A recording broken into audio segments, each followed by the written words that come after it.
Y como hacía tiempo no ocurría, toda Latinoamérica está en este momento bajo alerta de tsunami, por lo menos toda la costa oeste latinoamericana, la costa del Pacífico, a partir del terremoto que se producía a las 11:23 de la mañana en la ciudad, o en la península, a rigor, de Kamchatka, a 130 kilómetros de una de las ciudades más importantes de esta península, ubicada en el extremo oriente de Rusia. Una alerta de tsunami que está llegando con mucha fuerza a Chile, a Ecuador, a Perú, a Colombia, con distintos momentos en los que se va calculando cuándo puede llegar este tsunami. Porque recordemos, 11:23 de la mañana, hora local, se producía este sismo de 8.8 en la escala de Richter. Estamos hablando del mayor sismo registrado a nivel global desde el año 2011. Hay que irse al desastre de Fukushima en 2011 para registrar un sismo más fuerte que ese, pero con las ondas expansivas que van generando el movimiento de agua que puede terminar en tsunamis que afecten a distintos puntos de la costa y que, si nosotros calculamos, por ejemplo, la distancia desde Kamchatka hasta Chile, pueden ser hasta 17 horas, incluso más, lo que tarde en llegar el tsunami, con un dato para no relajarse, y es que ha habido réplicas y a veces las réplicas terminan teniendo consecuencias más severas que el sismo original. Pero vamos justamente hacia allí, al momento en el cual, repito, 11:23 de la mañana, península de Kamchatka, se siente este sismo, el más fuerte en muchos años a nivel global. Esto es un hospital, la sala de un hospital, y el movimiento que se empieza a sentir justamente en medio de una sala de operaciones.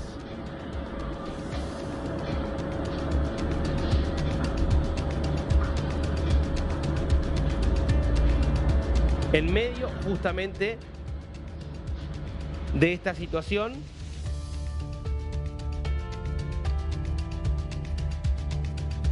que se producía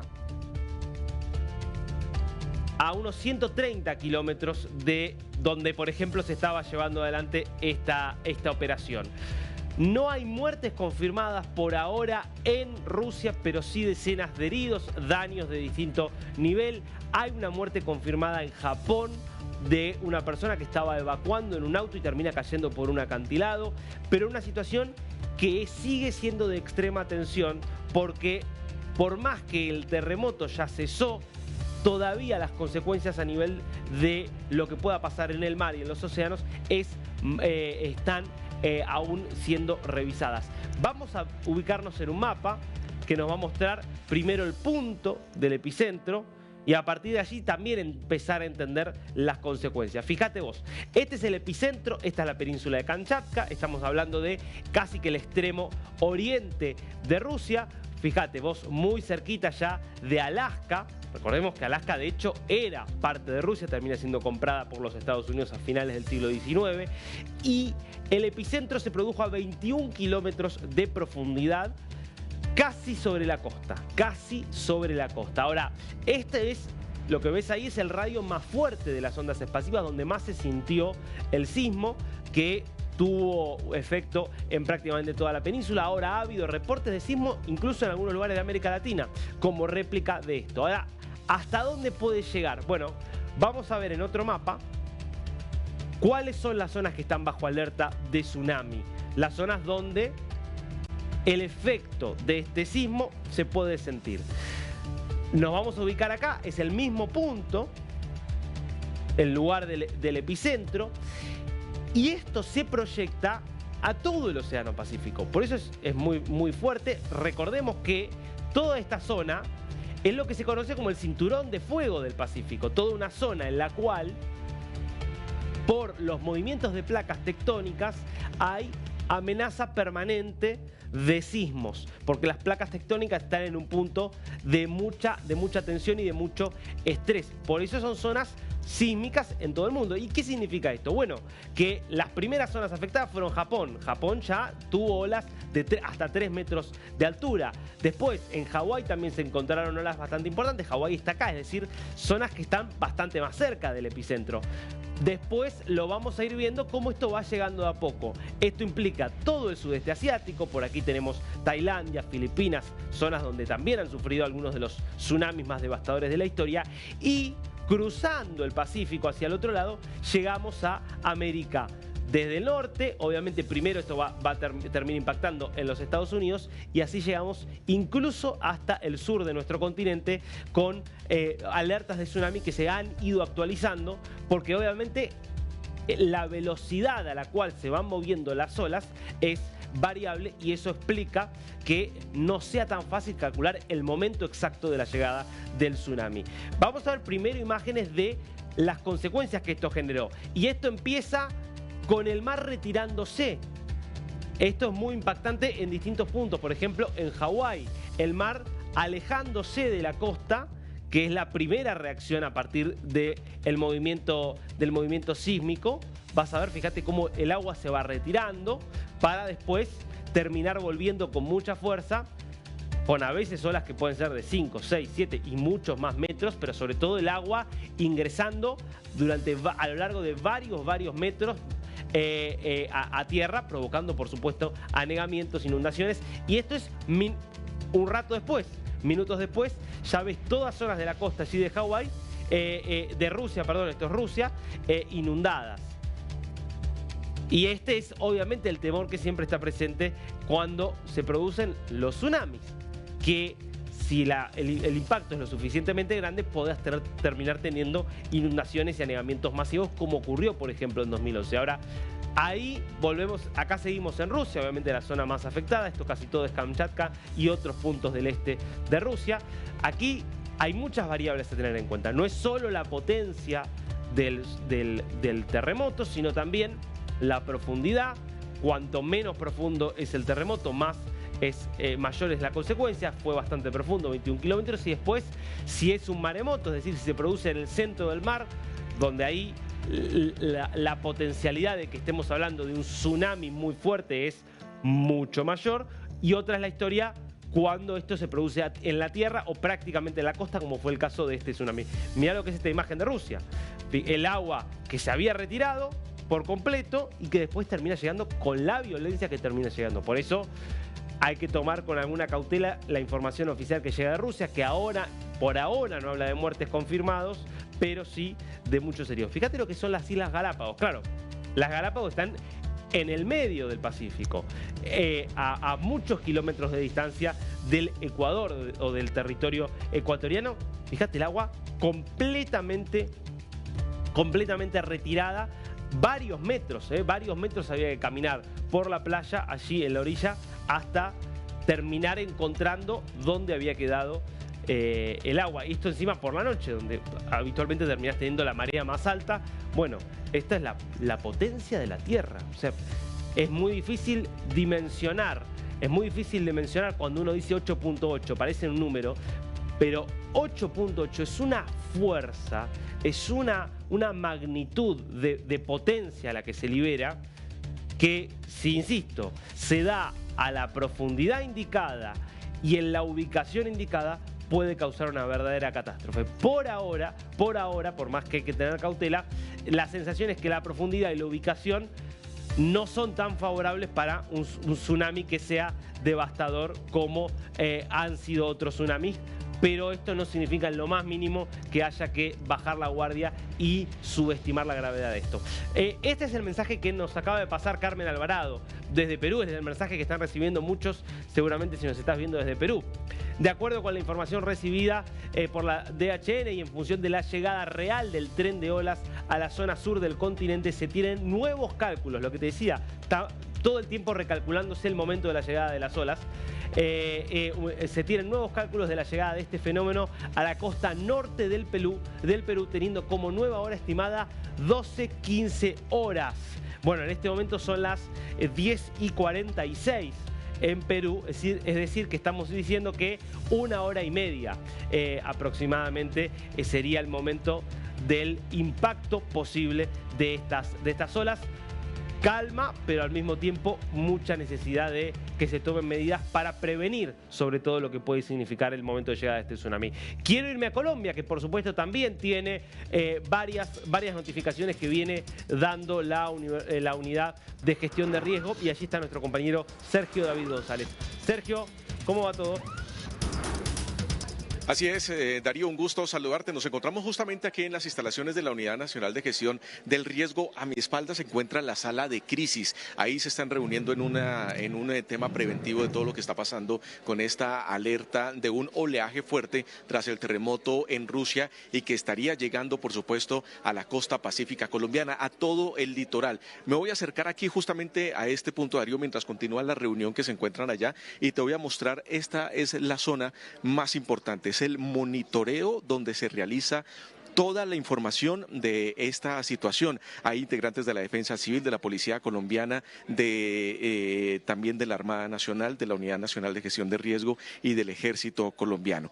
En la parte final vamos a ver este mapa, Darío, que te voy a mostrar a continuación, donde está el monitoreo. Ya se tiene un primer reporte sobre la isla de Malpelo, que es una de las zonas donde se prevía que llegara un oleaje fuerte hacia las 10 de la mañana y 3 minutos. Está justamente acá, Darío, ahí, y nos reportan directamente desde la Capitanía allí que se encuentra un oleaje normalizado en este momento. Esa es la buena noticia. Se mantiene la alerta preventiva en todo el litoral pacífico colombiano, pero esa es una muy buena noticia, donde el oleaje que se mantiene en este momento es el normal para este tipo de temporada. Ahora, nos comunican que toda esta parte del Pacífico colombiano se presentan fuertes lluvias que son ajenas a esta situación que se está presentando con el terremoto, y por eso se mantienen las alertas para que las personas del Pacífico colombiano, de los 4 departamentos que están en alerta de advertencia, que son Chocó, Valle del Cauca, Cauca y Nariño, no salgan a realizar turismo en esta zona,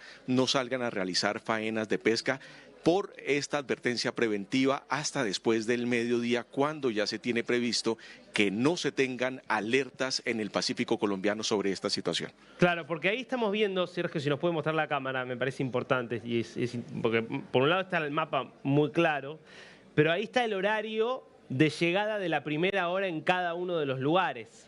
Vemos las que ya llegaron, ¿no? Los que están más arriba, Ñuqui, Bajo Bauto, esas son las olas las que ya llegaron, digamos, y después empezamos a ver hacia abajo las que están por llegar, ¿no? Digo, para tomar como referencia. Así es, Darío. Por supuesto, este es el monitoreo completo que tienen. Esto es una hora aproximada que realiza la DIMAR, que es la parte científica del monitoreo del mar en Colombia, y da una estimación de este horario en el oleaje fuerte que puede llegar a presentarse durante esta temporada hasta el mediodía. Y por supuesto, esta es la zona más comprometida, que era la isla de Malpelo, el que está más lejano en la parte continental colombiana, y allí nos reportan que la situación está con total normalidad, pero la advertencia continúa para que las personas no salgan a este tipo de zonas costeras, no realicen faenas de pesca, no se realicen intervenciones de turismo. Y por supuesto, en la parte pacífica colombiana, Darío, hay 2 puertos, el puerto de Tumaco y el puerto de Buenaventura, que en este momento se encuentran en total cierre. No se está permitiendo en este momento el ingreso de buques de comercio internacional, justamente hasta que no se levante esta alerta de advertencia que se está registrando en Colombia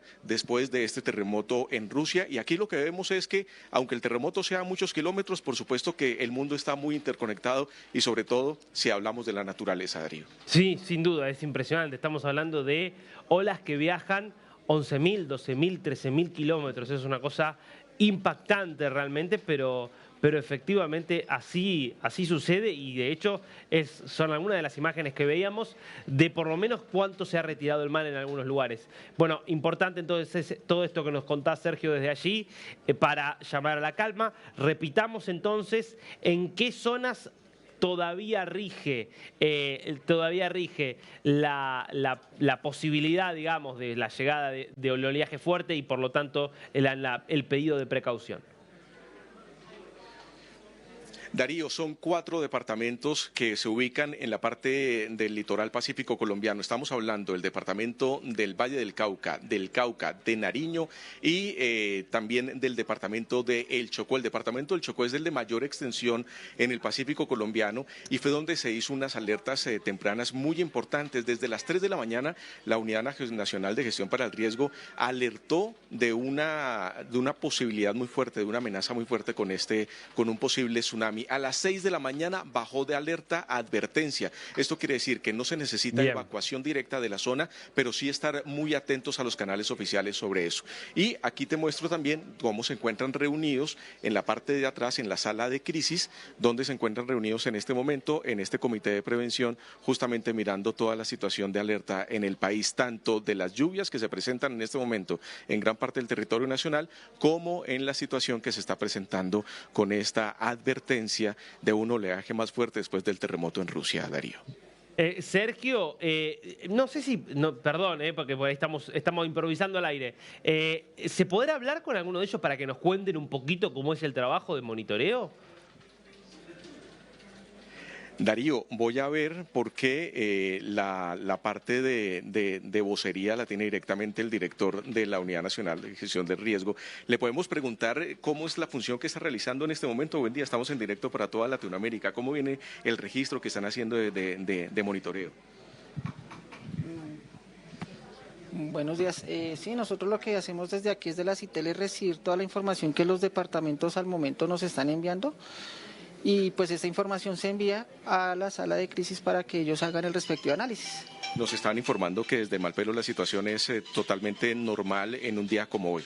Sí, señor, la vocería la da directamente a la sala de crisis. Entiendo, perfecto. Sí, Darío, bueno, la vocería está directamente por el director de la Unidad Nacional de Gestión de Riesgos. Ellos son monitoreos, pero mira, la verdad es que hay que resaltar a estas personas porque hacen un trabajo excepcional, muy importante, porque lo que realizan acá es el monitoreo y están alertando para poder prevenir tragedias, Darío, para poderle decir a la comunidad qué es lo que está pasando, qué se debe hacer, cómo se deben activar los protocolos de emergencia y sobre todo los comités de emergencia en los diferentes municipios. Son cerca de 14 municipios los que en este momento en el litoral pacífico están en esta alerta de advertencia, Darío. Bueno, clarísimo, igual se entiende obviamente que están trabajando, que hay una vocería que está organizada, pero bueno, siempre era interesante también poder que nos cuente un poquitito y ver cómo es el trabajo que hacen en las computadoras.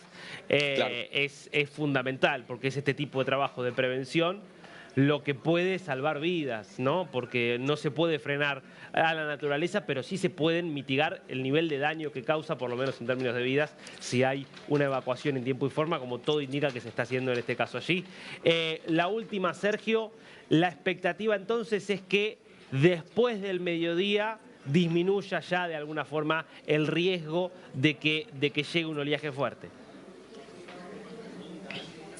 Eso es lo que se está esperando, Darío, que hasta el mediodía se mantenga esta alerta de advertencia, todas estas recomendaciones para que las personas no salgan a esta parte del litoral pacífico, reiteramos, a realizar faenas de pesca, para realizar algún tipo de actividad turística o que estén allí cercanos en este punto. Es una advertencia que realmente hay que tomarla en serio, hay que estar ahí muy atentos y sobre todo, Darío, importante también, no creerle tanto a toda la situación que se está presentando en redes sociales. Claro. Hay muchas cuentas que están alarmando demasiado sobre esta situación. Hay que tener mesura sobre este caso y seguir cuentas como las de D-News, donde estamos informando minuto a minuto a través de nuestras redes sociales sobre lo que pasa en Colombia, en Perú, en Ecuador y en Chile, donde está este riesgo de tsunami aquí en todo el continente latinoamericano. Allí estaremos informando, por supuesto, para que ustedes tengan de primera mano, de información privilegiada a través de medios oficiales sobre lo que está sucediendo con estas alertas en el continente. Impecable, Sergio. Volvemos. Cualquier novedad y cualquier información que modifique el estado de las alertas, nos comunicamos y nos informás directamente. Gracias. Claro que sí, Darío, claro que sí, estaremos muy atentos. Y mientras tanto quiero que veamos cómo está la situación ahora en Lima, Perú y en Viña del Mar. A la izquierda la imagen en Lima, a la derecha la imagen en Viña.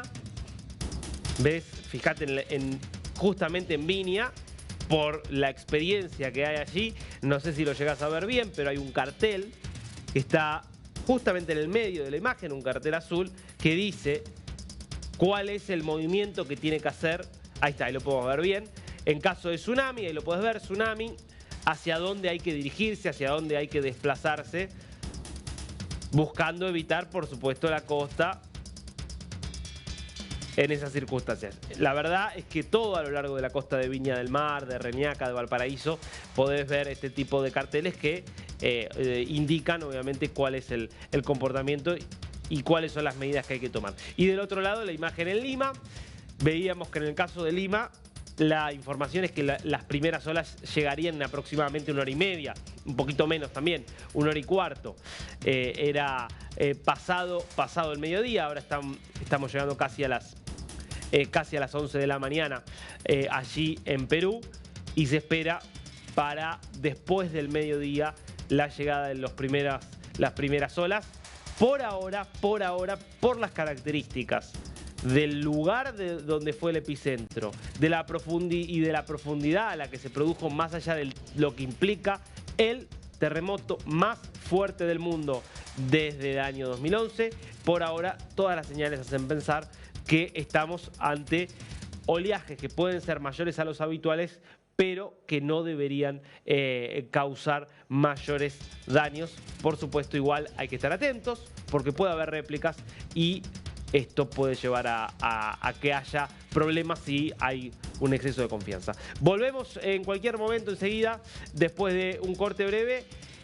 Seguimos contándote en vivo todo lo que está pasando con esta alerta de tsunami que está afectando a todo el continente americano, con la expectativa de las primeras horas que van a estar por llegar en los próximos minutos. Quédate además, porque a la vuelta te cuento cuáles son los números y las caras del día.